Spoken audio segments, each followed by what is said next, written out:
요즘 AI 붐이 정말 대단하죠? 그런데 이 거대한 흐름 뒤에 숨겨진 진짜 동력은 과연 뭘까요? 오늘 분석에서는요, AI 시대가 요구하는 엄청난 전력 문제를 해결할 핵심 열쇠를 쥐고 있지만 아직은 잘 알려지지 않은 숨은 강자, 바로 우진이라는 기업을 아주 깊숙이 파헤쳐 보겠습니다.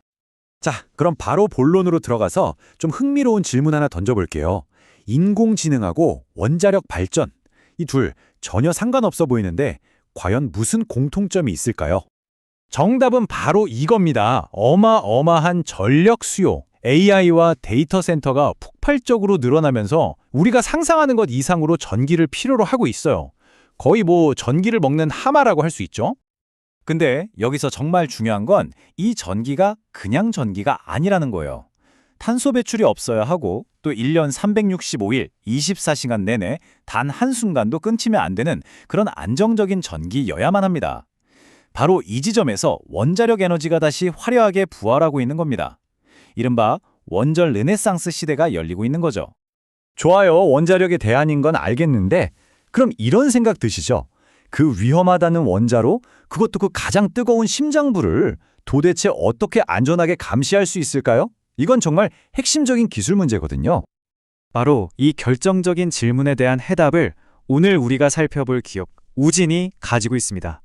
이런 극한 환경에서 무언가를 정밀하게 측정하는 분야에 있어서는 가히 절대적인 강자라고 할 수 있습니다.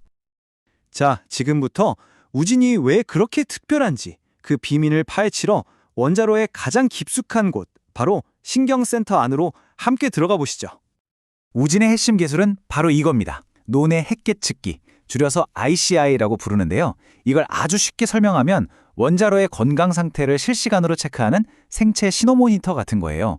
온도, 압력, 방사선 수치를 계속 감시하는 거죠. 근데 진짜 중요한 건 예전에는 이걸 전부 수입에 의존했는데 우진이 이걸 국산화하는 데 성공했다는 점입니다. 그리고 지금은 우리나라 표준형 원전에는 독점적으로 공급하고 있죠. 이 매출 구성을 한번 보세요. 원자력 부문이 거의 절반이죠? 이게 바로 이 회사의 확실한 캐시카우입니다. 왜냐하면 이 부품은 안전 때문에 주기적으로 무조건 교체해야 하거든요. 그러니까 경기가 좋든 나쁘든 상관없이 안정적으로 계속 돈이 들어오는 구조인 거죠. 자, 그러면 다른 회사들은 왜 이걸 못 만들까요? 왜 우진은 대체가 불가능할까요? 이게 바로 기업의 경쟁력을 말해주는 경제적 해자라는 개념입니다. 우진이 얼마나 깊고 넓은 해자를 파놨는지 한번 보시죠. 이 시장의 진입 장벽은 크게 세 가지예요. 첫째, 상상을 초월하는 고온, 고압, 방사선을 버텨내는 기술력. 둘째, 수십 년 동안 단 한 번의 사고도 없이 운영됐다는 실적, 즉 트랙 레코드. 이건 돈으로 살 수 없죠. 그리고 마지막으로 발전소 입장에서는 안전과 직결된 이 핵심 부품의 공급사를 굳이 위험을 감수하면서까지 바꿀 이유가 전혀 없다는 락인 효과. 이 세 가지가 합쳐져서 돈만으로는 절대 따라할 수 없는 완벽한 독점적 지위를 만들어낸 겁니다. 그럼 이렇게 강력한 기술력이 과연 돈으로도 연결될까요? 숫자는 거짓말을 안 하죠. 우진의 재무 상태를 한번 뜯어보겠습니다. 결과는 그야말로 놀랍습니다. 2025년 추정 실적을 보면 시장의 예상을 아득히 뛰어넘는 어닝 서프라이즈를 기록했어요. 회사의 이익 창출 능력이 완전히 다른 레벨로 올라섰다는 걸 보여주는 거죠. 영업이익 성장률 좀 보세요. 무려 51.3% 증가.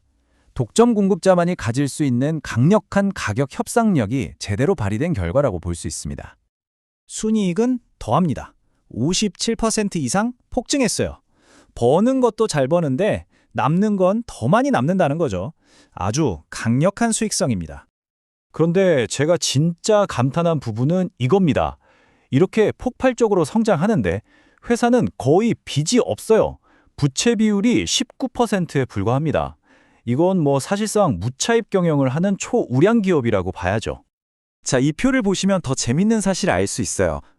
주가가 이익의 몇 배인지를 나타내는 PER이라는 지표가 있잖아요. 우진은 다른 정비 회사들보다는 좀 높지만 똑같이 기술을 독점하고 있는 한전 기술에 비하면 현저히 낮아요. 이게 뭘 의미할까요?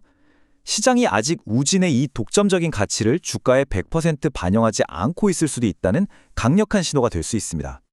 지금까지는 현재의 우진을 봤다면 이제는 미래를 봐야겠죠. 우진의 다음 성장을 이끌 두 개의 거대한 엔진은 과연 무엇일까요? 우진은 이른바 전주기 전략을 가지고 있어요. 이게 뭐냐면 한쪽으로는 차세대 원전이라고 불리는 SMR, 즉 소형 모듈 원자로에 들어가는 부품을 개발해서 미래 시장을 선점하고요. 다른 한쪽으로는 수명이 다한 원전을 안전하게 해체하는 기술로 돈을 버는 거죠. 그러니까 원전이 태어날 때부터 사라질 때까지 그 모든 과정에서 수익을 창출하는 완벽한 구조를 짜고 있는 겁니다. 자, 이제 슬슬 결론을 내릴 시간입니다. 세상에 완벽한 건 없죠. 모든 기회에는 반드시 리스크가 따르기 마련이니까 우리도 균형 잡힌 시각으로 한번 정리해 보겠습니다. 리스크는 아주 명확합니다. 첫째, 정부의 에너지 정책이 바뀌면 사업 환경이 흔들릴 수 있죠. 둘째, 다들 기대하고 있는 해외 수주가 예상보다 늦어질 수도 있고요. 마지막으로 최근에 주가가 꽤 많이 올랐기 때문에 단기적인 조정이 올 가능성도 항상 열어둬야 합니다. 그럼에도 불구하고 여러 분석 보고서가 내놓는 최종 평가는 이 한마디로 요약됩니다. 진정한 가치가 이제 막 인식되기 시작한 숨겨진 챔피언. 이것이야말로 우진의 핵심을 꿰뚫는 문장이라고 할 수 있겠습니다. 오늘 분석을 마치면서 마지막으로 여러분께 이 질문을 던지고 싶습니다. 원자로의 신경망을 만드는 이 작은 전문 기업이 어쩌면 우리 모두의 에너지 미래를 책임질 가장 중요한 회사 중 하나가 될 수도 있지 않을까요? 판단은 여러분의 몫입니다.